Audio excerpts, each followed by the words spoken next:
Plano de leitura da Bíblia da Igreja Cristã Pagiel, estamos no dia 361. Nossa leitura será em Deuteronômio 24, Ezequiel 40 e Naum 2. Deuteronômio 24. Se um homem casar-se com uma mulher e depois não a quiser mais por encontrar nela algo que ele reprova, dará certidão de divórcio à mulher e a mandará embora. Se, depois de sair da casa, ela se tornar mulher de outro homem, e este não gostar mais dela, lhe dará certidão de divórcio e a mandará embora. Ou, se o segundo marido morrer, o primeiro que se divorciou dela não poderá casar-se com ela de novo, visto que ela foi contaminada. Seria detestável para o Senhor. Não tragam pecado sobre a terra que o Senhor, o seu Deus, lhes dá por herança. Se um homem tiver se casado recentemente, não será enviado à guerra, nem assumirá nenhum compromisso público. Durante 1 ano estará livre para ficar em casa e fazer feliz a mulher com quem se casou. Não tomem as 2 pedras de moinho, nem mesmo apenas a pedra de cima, como garantia de uma dívida, pois isso seria tomar como garantia o meio de subsistência do devedor. Se um homem for pego sequestrando um dos seus irmãos israelitas, tratando-o como escravo ou vendendo-o, o sequestrador terá que morrer. Eliminem o mal do meio de vocês. Nos casos de doenças de lepra, tenham todo o cuidado de seguir exatamente as instruções dos sacerdotes levitas. Sigam cuidadosamente o que eu ordenei a eles. Lembrem-se do que o Senhor, o seu Deus, fez com Miriam no caminho depois que vocês saíram do Egito. Quando um de vocês fizer um empréstimo de qualquer tipo ao seu próximo, não entre na casa dele para apanhar o que ele lhe oferecer como penhor. Fique do lado de fora e deixe que o homem a quem você está fazendo o empréstimo traga a você o penhor. Se o homem for pobre, não vá dormir tendo com você o penhor. Devolva-lhe o manto ao pôr do sol, para que ele possa usá-lo para dormir e lhe seja grato. Isso será considerado um ato de justiça pelo Senhor, o seu Deus. Não se aproveitem do pobre e necessitado, seja ele um irmão israelita ou um estrangeiro que viva numa das suas cidades. Paguem-lhe o seu salário diariamente, antes do pôr do sol, pois ele é necessitado e depende disso. Senão, ele poderá clamar ao Senhor contra você e você será culpado de pecado. Os pais não serão mortos em lugar dos filhos, nem os filhos em lugar dos pais. Cada um morrerá pelo seu próprio pecado. Não neguem justiça ao estrangeiro e ao órfão, nem tomem como penhor o manto de uma viúva. Lembrem-se de que vocês foram escravos no Egito e de que o Senhor, o seu Deus, os libertou. Por isso lhes ordeno que façam tudo isso. Quando vocês estiverem fazendo a colheita de sua lavoura e deixarem um feixe de trigo para trás, não voltem para apanhá-lo. Deixem-no para o estrangeiro, para o órfão e para a viúva, para que o Senhor, o seu Deus, os abençoe em todo o trabalho das suas mãos. Quando sacudirem as azeitonas das suas oliveiras, não voltem para colher o que ficar nos ramos. Deixem o que sobrar para o estrangeiro, para o órfão e para a viúva. E quando colherem as uvas da sua vinha, não passem de novo por ela. Deixem o que sobrar para o estrangeiro, para o órfão e para a viúva. Lembrem-se de que vocês foram escravos no Egito, por isso lhes ordeno que façam tudo isso. Ezequiel 40. No início do 25º ano do exílio, no início do ano, no 10º dia do mês, no 14º ano depois da queda da cidade, naquele exato dia a mão do Senhor esteve sobre mim e ele me levou para lá. Em visões de Deus ele me levou a Israel e me pôs num monte muito alto, sobre o qual, no lado sul, havia alguns prédios que tinham a aparência de uma cidade. Ele me levou para lá e eu vi um homem que parecia de bronze. Ele estava em pé junto à entrada, tendo em sua mão uma corda de linho e uma vara de medir. E ele me disse: Filho do homem, fixe bem os olhos e procure ouvir bem, e preste atenção a tudo o que vou lhe mostrar, pois para isso você foi trazido aqui. Conte à nação de Israel tudo o que você vai ver. Vi um muro que cercava completamente a área do templo. O comprimento da vara de medir na mão do homem era de 6 medidas longas, cada uma com meio metro. Ele mediu o muro, que tinha 3 metros de espessura e 3 de altura. Depois ele foi até a porta que dá para o oriente. Subiu os seus degraus e mediu a soleira da porta, que tinha 3 metros de extensão. As salas dos guardas tinham 3 metros de comprimento e 3 metros de largura, e as paredes entre elas tinham 2,5 metros de espessura. A soleira da porta junto ao pórtico, defronte do templo, tinha 3 metros de extensão. Depois ele mediu o pórtico, que tinha 4 metros de extensão, e seus batentes tinham 1 metro de espessura. O pórtico estava voltado para o templo.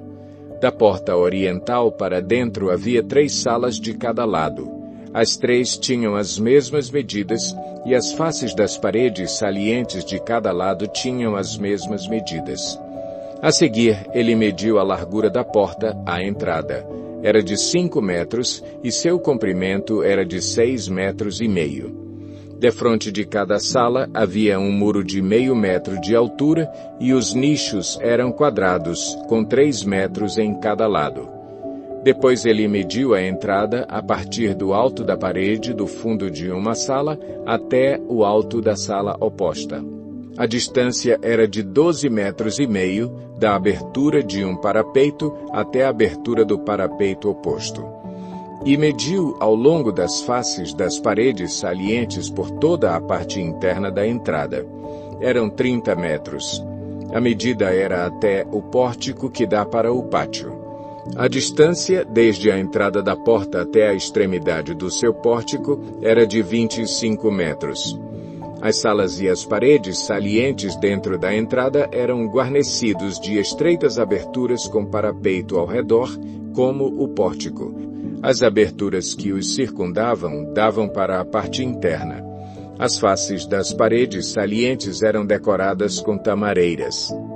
Depois ele me levou ao pátio externo. Ali eu vi alguns quartos e um piso que havia sido construído ao redor de todo o pátio. Nele havia 30 quartos ao longo de todo o piso. Este era adjacente às laterais das entradas e sua largura era igual ao comprimento. Esse era o piso inferior. A seguir, ele mediu a distância da parte interna da entrada inferior até a parte externa do pátio interno, o que deu 50 metros, tanto no lado leste como no lado norte. Mediu depois o comprimento e a largura da porta que dá para o norte e para o pátio externo.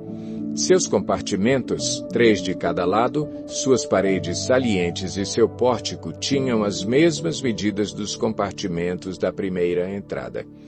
Tinham 25 metros de comprimento e 12,5 metros de largura. Suas aberturas, seu pórtico e sua decoração com tamareiras tinham as mesmas medidas dos da porta que dava para o oriente. 7 degraus subiam até ela e o seu pórtico ficava no lado oposto a eles. Havia uma porta que abria o pátio interno e que dava para a porta norte, como também uma que dava para a porta leste. Ele mediu de uma porta a que lhe ficava oposta. Eram 50 metros. Depois ele me levou para o lado sul e eu vi uma porta que dava para o sul. Ele mediu seus batentes e seu pórtico e eles tinham as mesmas medidas das outras portas. A entrada e o pórtico tinham aberturas estreitas ao seu redor, como as aberturas das outras. Tinham 25 metros de comprimento e 12,5 metros de largura. 7 degraus subiam até ela e o seu pórtico ficava no lado oposto a eles. Havia uma decoração de tamareiras nas faces das paredes salientes em cada lado. O pátio interno também tinha uma porta que dava para o sul e ele mediu desde essa porta até a porta externa no lado sul. Eram 50 metros. A seguir, ele me levou ao pátio interno pela porta sul e mediu a porta sul. Suas medidas eram iguais às outras. Suas salas, suas paredes salientes e seu pórtico tinham as mesmas medidas dos outros. A entrada e seu pórtico tinham aberturas ao seu redor. Tinham 25 metros de comprimento e 12,5 metros de largura. Os pórticos das entradas ao redor do pátio interno tinham 12,5 metros de largura e 2,5 metros de extensão. Seu pórtico dava para o pátio externo. Tamareiras decoravam seus batentes e 8 degraus subiam até a porta. Depois ele me levou ao pátio interno no lado leste e mediu a entrada. Suas medidas eram iguais às outras. Suas salas, suas paredes salientes e seu pórtico tinham as mesmas medidas dos outros. A entrada e seu pórtico tinham aberturas ao seu redor. Tinham 25 metros de comprimento e 12,5 metros de largura. Seu pórtico dava para o pátio externo. Tamareiras decoravam os batentes em cada lado e 8 degraus subiam até ela. Depois ele me levou à porta norte e a mediu. Suas medidas eram iguais às outras, como também as medidas de suas salas, suas paredes salientes e seu pórtico, e tinha aberturas ao seu redor. Tinha 25 metros de comprimento e 12,5 metros de largura. Seu pórtico dava para o pátio externo. Tamareiras decoravam os batentes em ambos os lados e 8 degraus subiam até ela. Um quarto com sua entrada ficava junto do pórtico de cada uma das entradas internas, onde os holocaustos eram lavados. No pórtico da entrada havia 2 mesas de cada lado, em que os holocaustos, as ofertas pelo pecado e as ofertas pela culpa eram abatidos. Junto à parede externa do pórtico da entrada, perto dos degraus da porta norte, ficavam 2 mesas, e do outro lado dos degraus havia 2 mesas. Havia, pois, 4 mesas num lado da entrada e 4 no outro, onde os sacrifícios eram abatidos. Eram 8 mesas ao todo. Também havia 4 mesas de pedra lavrada para os holocaustos, cada uma com 75 centímetros de comprimento e de largura e 50 centímetros de altura. Nelas colocavam-se os utensílios para o abate dos holocaustos e dos outros sacrifícios. E ganchos de 2 pontas, cada um com 4 dedos de comprimento, estavam presos à parede em toda a sua extensão. As mesas destinavam-se à carne das ofertas. Dentro do pátio interno havia 2 quartos antes da porta interna. Um ficava ao lado da porta norte, que dava para o sul, e outro ao lado da porta sul, que dava para o norte. Ele me disse: o quarto que dá para o sul é para os sacerdotes encarregados do templo, e o quarto que dá para o norte é para os sacerdotes encarregados do altar. São eles os filhos de Zadok, os únicos levitas que podem aproximar-se do Senhor para ministrarem diante dele. Depois ele mediu o pátio. Era quadrado, medindo 50 metros de comprimento e 50 de largura, e o altar ficava em frente do templo. A seguir levou-me ao pórtico do templo e mediu os seus batentes. Eles tinham 2,5 metros de largura em ambos os lados. A largura da entrada era de 7 metros e suas paredes salientes tinham 1,5 metros de largura em cada lado. O pórtico tinha 10 metros de largura e 6 metros da frente aos fundos. Havia um lance de escadas que dava acesso a eles e 3 colunas em cada lado dos batentes. O destruidor avança contra você, Nínive. Guarde a fortaleza. Vigie a estrada. Prepare a resistência. Reúna todas as suas forças. O Senhor restaurará o esplendor de Jacó. Restaurará o esplendor de Israel, embora os saqueadores tenham devastado e destruído as suas videiras. Os escudos e os uniformes dos soldados inimigos são vermelhos. Os seus carros de guerra reluzem quando se alinham para a batalha. Agitam-se as lanças de pinho. Os carros de guerra percorrem loucamente as ruas e se cruzam velozmente pelos quarteirões. Parecem tochas de fogo e se arremessam como relâmpagos. As suas tropas de elite são convocadas, mas elas vêm tropeçando. Correm para a muralha da cidade para formar a linha de proteção. As comportas dos canais são abertas e o palácio desaba. Está decretado. A cidade irá para o exílio, será deportada. As jovens, tomadas como escravas, batem no peito. Seu gemer é como o arrulhar das pombas.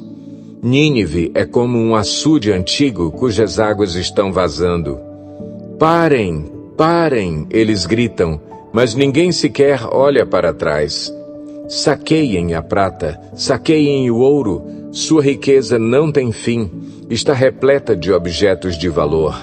Ah, devastação, destruição, desolação! Os corações se derretem, os joelhos vacilam, todos os corpos tremem e o rosto de todos empalidece. Onde está agora a toca dos leões? O lugar em que alimentavam seus filhotes, para onde iam o leão, a leoa e os leõezinhos, sem nada temer? Onde está o leão que caçava o bastante para os seus filhotes, estrangulava animais para as suas leoas e enchia as suas covas de presas e as suas tocas de vítimas? Estou contra você, declara o Senhor dos Exércitos. Queimarei no fogo os seus carros de guerra e a espada matará os seus leões. Eliminarei da terra a sua caça e a voz dos seus mensageiros jamais será ouvida.